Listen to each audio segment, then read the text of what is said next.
Welcome to the Tech Ranch, live and local here on Super Talk 1270. The latest gadgets, online security, websites and apps, social media, and so much more. How can technology help you? Let's find out. It's time for the Tech Ranch on Super Talk 1270. From our studios in beautiful Mandan, North Dakota, along the mighty Missouri River, here is your guru of geek, Marlo Anderson. Health scares like Ebola, the bird flu, and others can certainly cause anguish for many people. Yeah. Today we're going to be talking about how technology can help you stay informed and stay safe. Charlie Vicicho, CEO of the new and very unique startup giftcaddies.com, will be telling us how his service works. And later in the show, Miss Metaverse Kate Aquino. Yay! She's back. Yeah, we'll share how a digital twin will help us with our everyday tasks and even console loved ones after we die. She's also promised to talk about the coolest motorcycle helmet ever developed. So, at the control panel, the amazing, the coffee-induced alert producer extraordinaire, Jim Walsh. So let me get this straight. One person gets Ebola, and that's tragic, but why is everybody jumping up and down and making a big case about it? Yeah, it is interesting. Out of 300 million people, one person gets it. That's really, I'm still not concerned. I'm really, all the people who die every year of heart disease. Yeah. And you picture some guy sitting at home drinking his big, giant, big gulp of soda pop and wolfing down a hot dog and a bunch of Cheetos and going, boy, I'm really concerned about this Ebola thing. Yeah. And I understand. I think, in the 24/7 news cycle that we live in nowadays, I think that really perpetuates these type of things, of course. And I suppose the potential is what scares a lot of people. I guess. So I think that's probably what it is. And, I've always said this before. I was always interested in as to why this country brought the first couple people here. I know we're getting into other stuff about technology. So, we brought them back here to use our healthcare system to help them recover, and it worked, But all it takes is somebody like this healthcare provider to not maybe go through the whatever protocols and spread the disease. I've always wondered, what movie did they not watch here? Every movie I've ever seen about some disease going someplace has always had catastrophic effects. So and again, I think that actually perpetuates what we're talking about, Jim. So one of the old Star Treks was on over the weekend where they showed them exploring some planet. And this one guy, there was Spock and this other guy, the guy in the red shirt. Right. You know what's going to happen to him, Yeah. right? He's gonna get something, yeah. And this guy, these people travel all over the universe. They supposedly have all this training on how to explore foreign, alien planets and not get infected by weird alien diseases. Right. So what does this guy do? He takes his glove off to scratch his face. Right. Yeah. Yeah, and, those type of things happen. It's a human error type of deal. Yeah.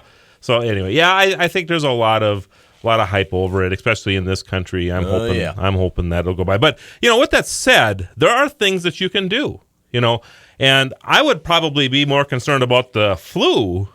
Yes. Than, in fact, get your flu shots. While we're talking, I'm betting somebody in this country died because of the flu. Sure.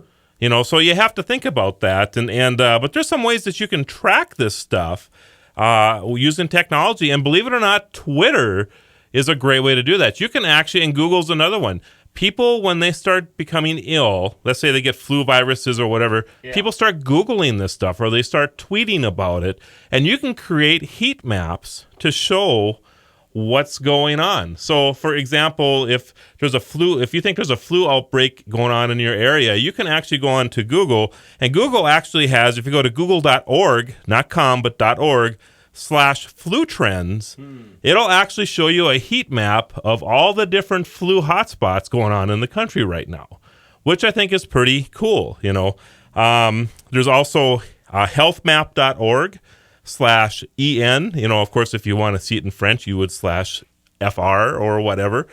But the health map one actually shows you the different types of outbreaks going on across the country. So if it's flu, if it's Ebola, if it's hepatitis, I was looking on there. It was interesting to see, Minot, North Dakota right now has that hepatitis outbreak going on. And They're actually reporting it on this map, as well as the Ebola case in Dallas. And, of course, in North Dakota, they actually had another spot on there that was showing a little bit of a flu outbreak right now. Okay. So I'm picking on, North Dakota here a little bit. But but you can look at this map, and it'll show all these different types of things. So you can use your search engines to actually find out, the different types of things that are going on. And, of course, you can find out about what the symptoms are, for Ebola or the flu or whatever, and how to protect yourself against this stuff. How this stuff, when it becomes contagious, what have you. When was the bird flu, Jim? How long ago was that? It was about 5-6 years ago. Okay. So, and that was that similar to Ebola as far as how a person, were able to, how it was contagious? I don't know. I don't remember either, but I know a lot of people, they were concerned about people flying on airplanes, of course, and getting it and bringing it over. I guess the same thing is true with Ebola. I guess the airplane thing is a big deal right now, too, with that. So, did you hear about that one idiot on a flight who joked about having Ebola? No, I did not. They did not take it well. Really? Yeah. What did they do? They brought in the hazmat people. Really? Yeah. They carried him off to jail. Well, and I think, wasn't there a flight over the weekend that was diverted because somebody got airsick and they thought that it was a potential Ebola case as well? Wouldn't surprise me. I believe there was. Yeah, so there's been a couple of people maybe are a little overreacting a little bit. Not to say there's a connection, but where is the geezer this morning? Interesting haven't question. Seen him. I haven't either. That's right. Maybe he'll show up a little bit later. He's always telling us the stories about dealing with the Black Death.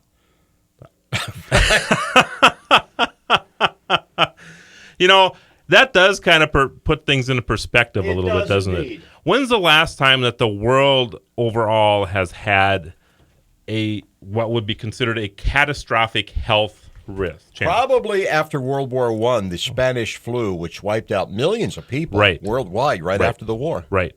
So, but since then, because we have the health care that we have nowadays, and we talk a lot about the 24/7 news cycle and how bad it is sometimes because you get tired of hearing the same stuff being rehashed over and over again. But the good side of it is that we're all informed. Yeah. So you got to consider that a little bit as far, and the fact that we are informed protects us.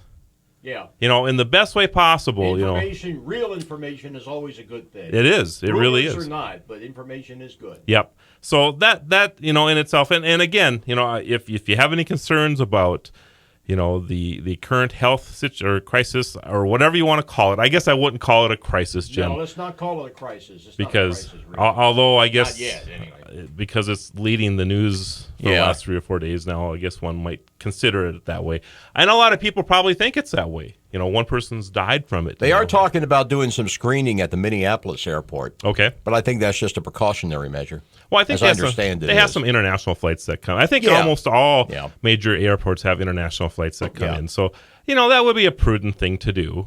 I think prudent thing. That's right. They got to do prudent stuff all the time. So, yeah. Mr. Now, I believe, I'm not even going to say that. I do not know when Ebola becomes contagious. So I'm going to use my own. It is contagious. As I understand it, when you actually show the symptoms, it becomes contagious. Okay, so there's a fairly short window, though, of contagion. So if you're showing a fever or whatever, that's when you're contagious. Yeah, that's when you need to be concerned about. Okay. All right, everybody, after the break, Charlie Vaciccio, CEO of giftcaddies.com, will be joining us. So come on back. Right now, 48. Our own radio station. Not Fargo, not the Twin Cities. Proud to be Bismarck and Mandan's own Super Talk 1270. Follow the Guru of Geek at Facebook.com/The Tech Ranch or Twitter at Guru of Geek or TheTechRanch.com. Here again is your Guru of Geek, Marlo Anderson. And on the phone with us right now, CEO of the new and very unique startup giftcaddies.com, Charlie Vaciccio. Charlie, how you doing? I am excellent. Last name is Vecchio, but you were close. I knew I was butchering your name. I just knew it when I said it. Vaciccio. Am I saying it right now? Vaciccio. Vecchio. Italian. Columbus Day. Woo! And I am mostly Italian, and I am butchering your name, Charlie. I'm really, really feeling bad about that. But anyway, Charlie, appreciate you being on the show, and we're just going to get right into it. Why don't you tell us a little bit about what Gift Caddies is? Sure. So, about a year ago, my wife and I went out to dinner for our anniversary, and a good friend of ours had called us up after and was kind of bummed because they had tried to call the restaurant, and they wanted to get us a bottle of wine while we were out to dinner. And the restaurant basically said they were too busy, and they wouldn't take the credit card over the phone. So, that night, as I was thinking about it, it made me realize that everybody lost in that situation. My buddy couldn't send me a gift. I obviously couldn't receive the gift. And the restaurant lost the revenue that would have been generated by the bottle of wine. So Gift Caddies was kind of born, and we've created a platform that allows business owners to capture customers from all over where they never would have been able to target them before. So, we have restaurant owners here in Richmond, Virginia that are just so excited that the idea that someone in, London or someone halfway across the world could have friends or family in Richmond and would be able to send them gifts and things from their location. It's a really cool concept, and people are really excited about it. So let's just take it a step farther. Let's say my wife and I are out to dinner some evening, and you want to send us a gift. How does that whole process work? Yeah, so I think there's two ways. I mean, I think there's some of that real-time gifting. So let's say, you and I are good buddies, and I'm on Facebook, and I noticed that you and your wife have checked into one of the top restaurants in your area. I would pull up the Gift Caddies app, and since we partner with the best, the location that you guys have checked into on Facebook, I can pull it up, and the restaurant typically picks 15 to 20 items that we will showcase. And let's say, I know that you and your wife love red wine. I would pull up one of their bottles of red. I would pay for taxes and tip are all included. You would be alerted that I think you're a pretty good guy, and I've sent you a gift. And you would pull it up, and you would show it to the restaurant, and it would be redeemed at no cost to you. And I think the nice thing about it is, we're talking about restaurants, but there's an opportunity for us. We're dealing with all sorts of businesses, so not just restaurants, but you want to send your wife to the spa for the day. You want to go away for the weekend and go to a bed and breakfast. We're opening doors to not just restaurants, but concert venues, spas, golf courses, you name it. We feel there's an opportunity to really help that local business owner. That is actually a very, very cool idea, and it's all app-driven. So if you have an iPhone or an Android, I'm guessing that you can just buy gifts for people when they need it. Correct, yeah. So right now we're doing test markets in Richmond, Virginia Beach, in the D.C. markets. Once we kind of have a back-end app, once we have the platform down, we have all the kinks knocked out, we'll be rolling out on a nationwide scale. We have some, very exciting. We have some real national players that have reached out to us about utilizing our platform to reach out to millions of their customers. So, it's exciting, and we're really changing the way people think about sending and receiving gifts. And there's just nothing out there that really allows you to do that. All right, everybody, again, talking to Charlie with giftcaddies.com. And, if you want a little bit of a preview of what Charlie's talking about, you can literally go to their website, giftcaddies.com, giftcaddies.com. And I'll be posting that on the Tech Ranch later, techranch.com, so you can go check it out. It actually is very cool. So as a business, Charlie, how do I, say I'm interested in offering your service? Is there a place I can go to sign up or contact you about that? Yeah, so there's a contact info on the website, and I come from a sales background. I understand the pressures. There's a lot of confusion in the market right now for small business owners, and how do I advertise? And every single day, there's someone different knocking on their door, telling them that they have the greatest and best ways to promote their business. We've decided to really we aren't successful unless these businesses are successful. So we're not charging an arm and a leg for these businesses to come on board on our platform.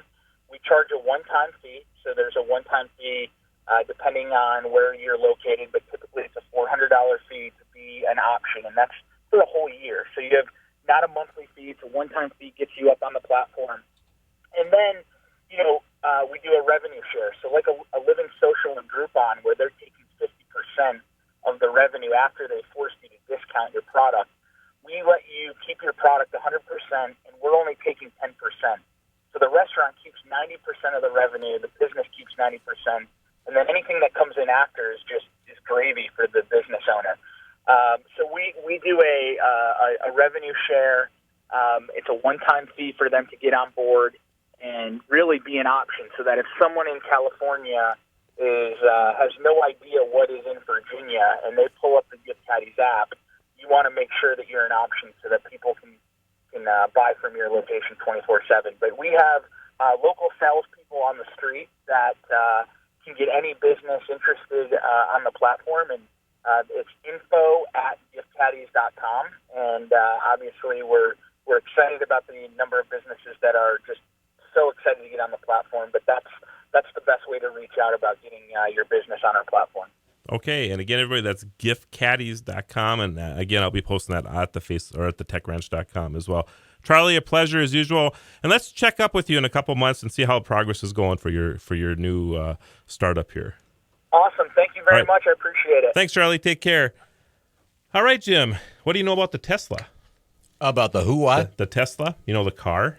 Oh, not very much. You haven't been following the Tesla? Well, no. All right. Well, and these newfangled horseless carriages, Well, it's. I'm sure you've heard of Elon Musk.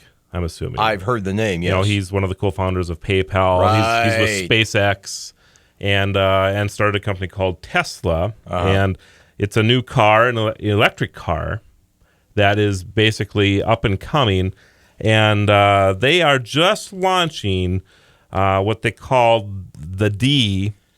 And it's a dual motor all-wheel drive, and it's a higher tech version of the current model they're having. Right. And it's an electric car. So basically, the new car now will go 275 miles on a charge. Okay.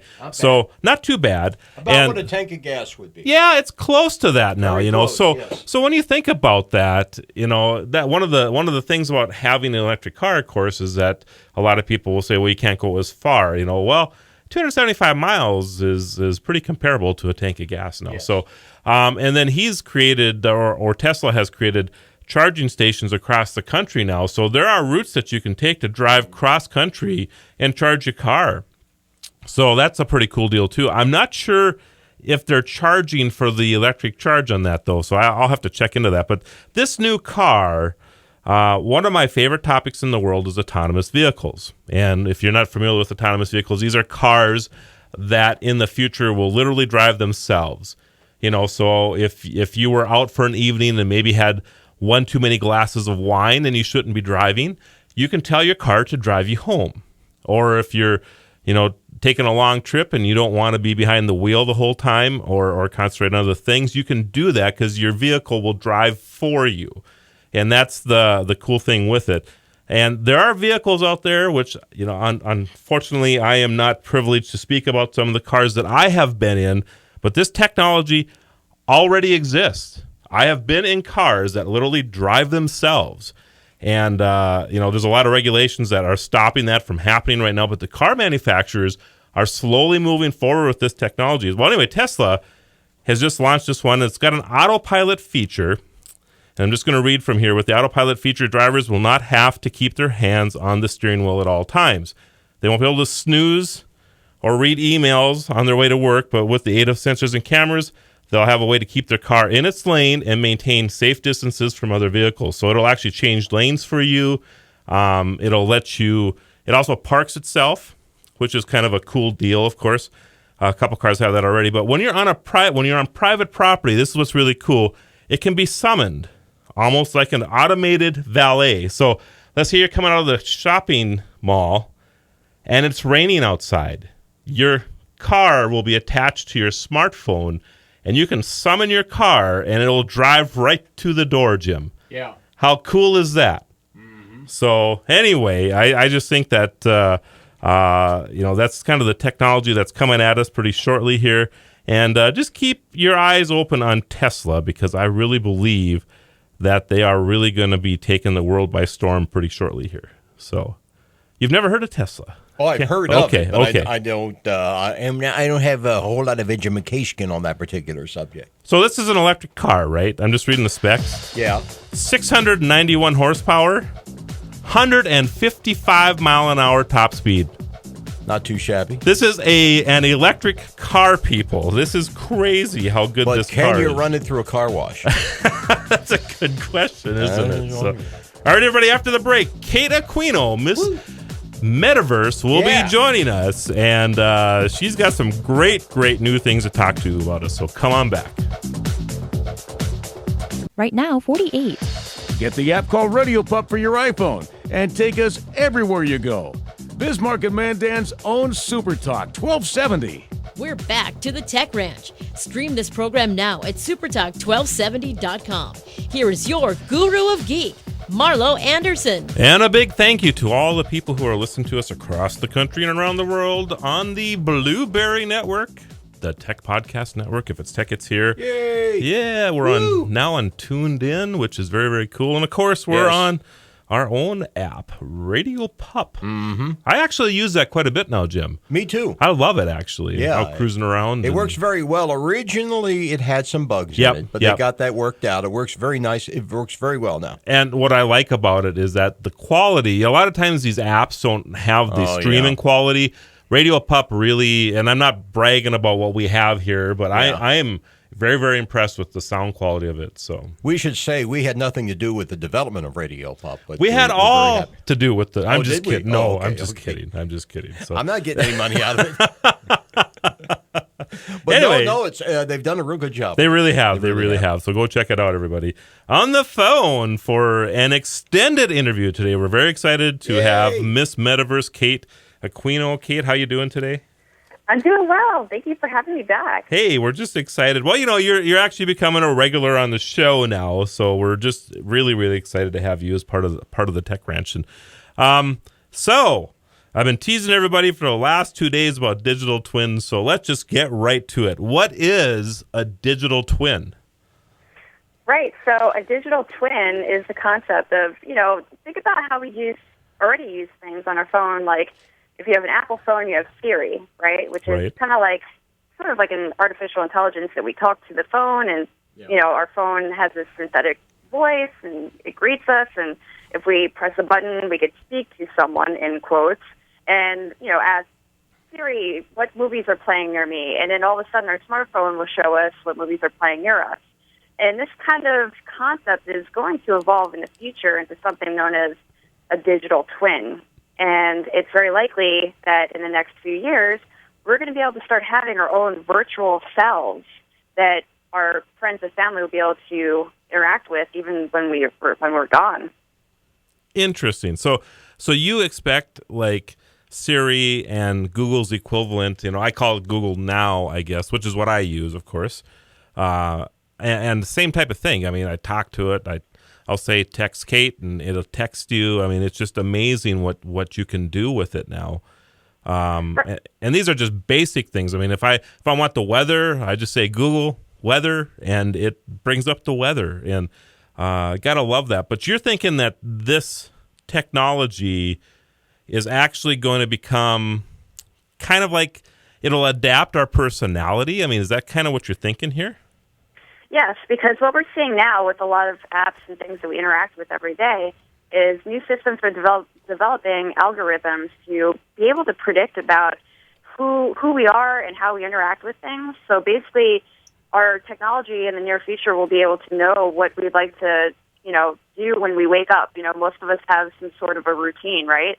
So we'll be able to have our own virtual assistants that will know basically what our routine is and help us be able to go about our daily tasks. So let's say you wake up in the morning, you have a cup of coffee, you go on your computer, you open up Spotify, listen to your favorite songs. This could all be automated in the near future. And this concept of having a virtual assistant is what will be our digital selves or digital twins. And not only will we have this for an assistant role, but it's going to be really important because there's going to be so much technology and so much happening so fast that it's going to be very welcome to have this digital twin or other self to help you keep up with all the things you're interacting with every single day. That assuming your computer doesn't get a little cranky and start refusing to cooperate. I'm sorry, Dave. I'm afraid I can't do that. That's Definitely. right. You had to throw a little Hal in there, didn't you? Yeah. Open the pod bay doors, Hal. I'm sorry, Dave. I'm afraid I can't do that. Exactly. Yes, well, and another thing, too, is that in a couple weeks ago, the media was talking about this futurist, John Smart, who was talking about digital twins. And he says, futurist John Smart says that our digital twins will be available within the next 5 years, and that these digital twins will be around to console our loved ones after we die. And this should be happening by 2020. So it's pretty amazing because, we already have the systems like Google Now, Siri, Cortana is coming, right? So we're getting used to the whole concept of having this virtual assistant or virtual part of ourselves that will be around and be helping us and may even be still around after we pass away and maybe sharing our memories for us, and it's pretty amazing. So what kind of tasks do you think our digital twins will be able to perform in the next few years? Well, we're already seeing that people are like hacking their dating profiles, and people are using kind of like chatbots and things like that to even go and find dates. And this is in the media too recently. There was a guy who used a chatbot to find dates for him on OkCupid. So yeah, it's pretty funny. And another guy made a Tinder bot. So basically, he made a program that was automatically liking people on Tinder and to get dates. And I think it was something crazy like 30,000 people could be liked or interacted with within like a couple of minutes or something. It is pretty amazing. So our digital twins are probably going to be doing a lot of these things for us. And it's kind of crazy to think that, something as simple as like a program could know what our preferences are, who we like, and be able to even set up dates for us. I mean, that's such an amazing concept to think about. Well, and I'm not sure if it's you and I that were having this discussion not too long ago, but Google Now, and I know Apple has similar technologies, but it knows that I like Chinese food. And when it gets to be close to noon time and I'm traveling, it'll actually tell me that there's a Chinese restaurant 2.3 miles away, or another choice 3.8 miles away, or another one 2.2 miles away. So it's already starting to do this type of stuff. So I don't think it's a far stretch at all to think that our devices will become our digital twins. Absolutely. We're already seeing it now for sure. And I think once we start really interacting with more technology like augmented reality and everything starts becoming one, let's say you're walking down the street, you're wearing augmented reality glasses in the near future, and you'll be able to basically tell your glasses, what kind of person you're attracted to. And based off of that, you'll be able to have your digital twin pick you out dates off of the type of look or type of things that you're interested in. And that goes beyond where we're at now, where now people are creating, a Tinder bot or a chat bot that's going OkCupid, but that's just liking anybody and everybody, right? And that's not personalized. Where we're seeing in the near future, things are going to be personalized, and this technology is actually going to tell you, oh, why don't you go on a date with this person? You know what it really reminds me of? It's the movie Her. Did you see Her? I haven't. Her is an awesome movie. In that movie, the main character, Theodore Twombly, he has what's called an OS, and it's like a virtual assistant. You'll be able to download kind of like a super Siri, and he falls in love with this OS program, which is essentially just an AI built into like his devices that he speaks with and knows everything about him. This AI was able to go through all these emails and help him organize and be like, oh, hey, Theodore, a new email just came in. Check out this opportunity. Yeah, this email is definitely worth reading. And this is the kind of technology that really is going to happen in the near future, and that's what our digital twins are going to be. Yeah, it's very cool actually, and I will say that it takes a little getting used to, even the technologies that we have now. But once you get used to it, and again, I'm picking on Google now, and again, you're gonna have to explain to me what Apple has because I just don't play enough around with Apple to know. But it is amazing, and the predictive nature of Google now, and it'll tell you. How far you have to travel, if you need to leave, because it predicts traffic patterns. So if you generally need a 15-minute commute to your next meeting or whatever, it'll tell you that there's an accident someplace and that you need 22 minutes to get there now or whatever. So this kind of technology is kind of getting there already. So I just think it's very cool. Definitely. I think it's definitely great because it's something very interesting too.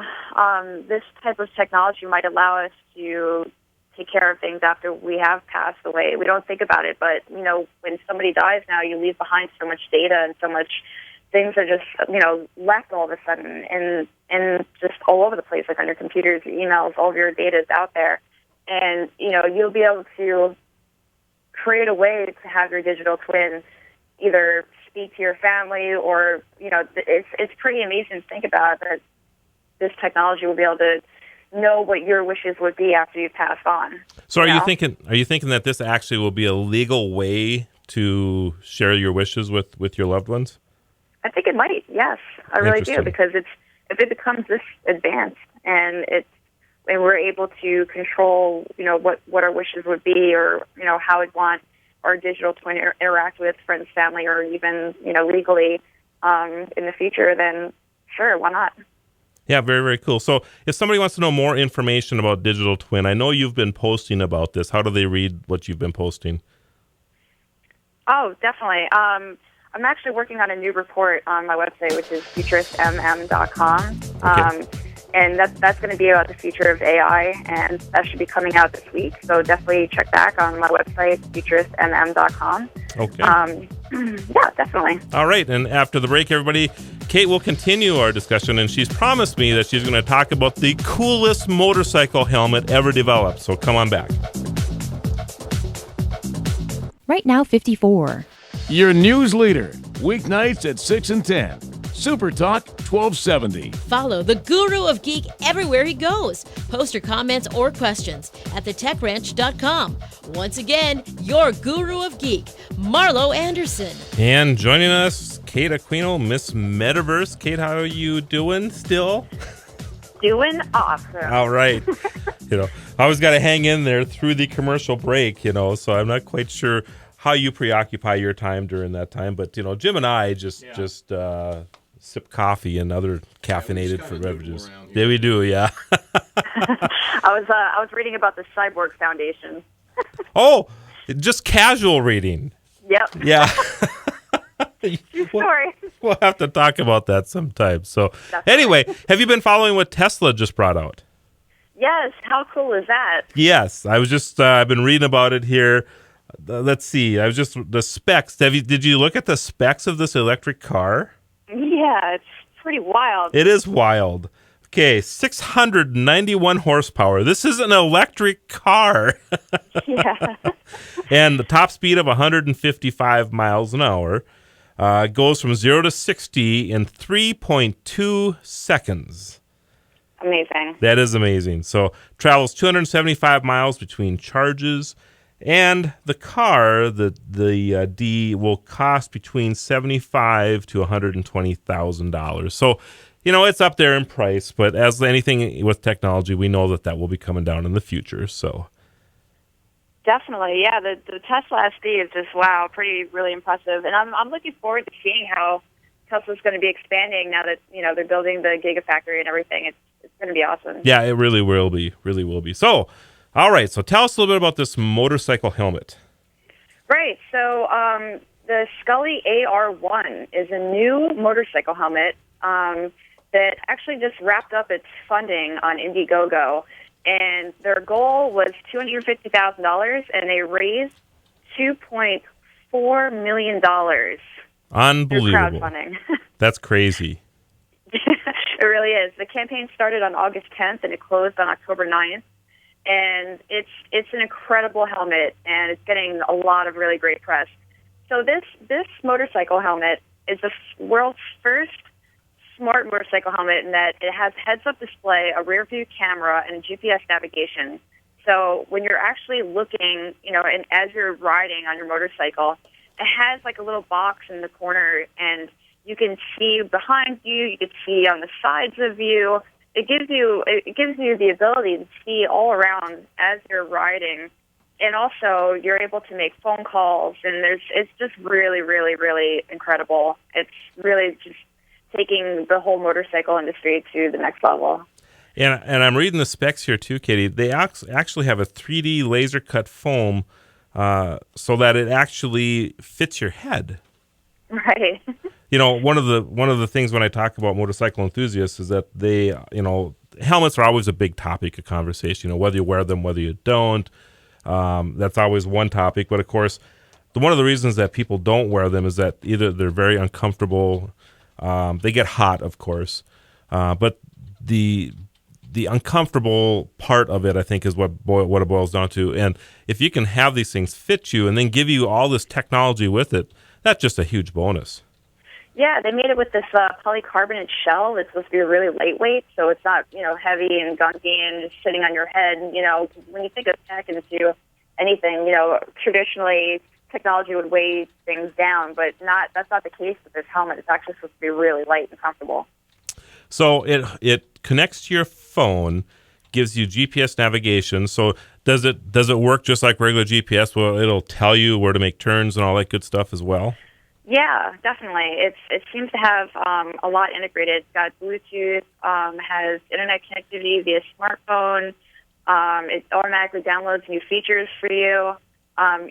You can develop your own apps for it, even if you want. So if you're interested in actually making it better, you can. It's open source. And yeah, there's a lot of really, really cool things about it. You can still check out the video on Indiegogo. If you just Google Indiegogo Scully AR-1, you can definitely see more information about it, and it's really neat.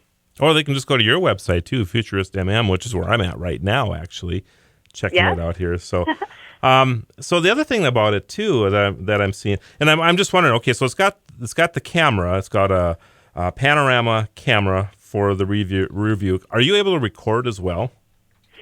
I'm not sure if you can record, but I think there are apps you're able to integrate with it, so I'm sure if you really wanted to do that, you could. And that's really cool, too, because how many people ride with a GoPro attached to them now? It's kind of just going to be making that outdated, Yep, if it's integrated right into the helmet, yeah, absolutely. Yeah, with the Bluetooth connectivity, I would imagine there might be a way to just beam the video image over to your phone or whatever, so. Right. Yeah, very cool stuff. Anything else about this at all that you can? No, I mean, as far as getting reception from it, a lot of people have been contacting me since I blogged about it, and people are saying it's horrible to think that people wouldn't want to wear a motorcycle helmet, but I've had a couple people actually reach out to me and say, hey, I hate wearing motorcycle helmets, but this actually makes me want to start wearing a motorcycle helmet. So to all those riders out there, yes, motorcycle helmets are very, very good. And although this probably will be somewhat pricey when it comes out, I do recommend looking into it. I think this is a great type of innovative technology, and I think definitely more helmets like this will be coming out in the near future. Yeah, it looks like the helmet price right now is right around $1,400. Right. I don't know what a good helmet, and I would classify this, as a very, very good helmet because they spared no expense in the safety features of this either. But I would imagine that's a little bit more. But when you look at what's built into it, the ability to, for GPS and streaming music. So it's got integrated headphones built into this thing, hands-free calling, just very, very cool. And you're right. I think, the fact that all this stuff is integrated, people who usually don't like to wear helmets probably don't like to wear them because they're either uncomfortable or you just aren't able to make a phone call or whatever. Well, this actually will take that away. Definitely. So cool stuff. All right, what else do we got to talk about today?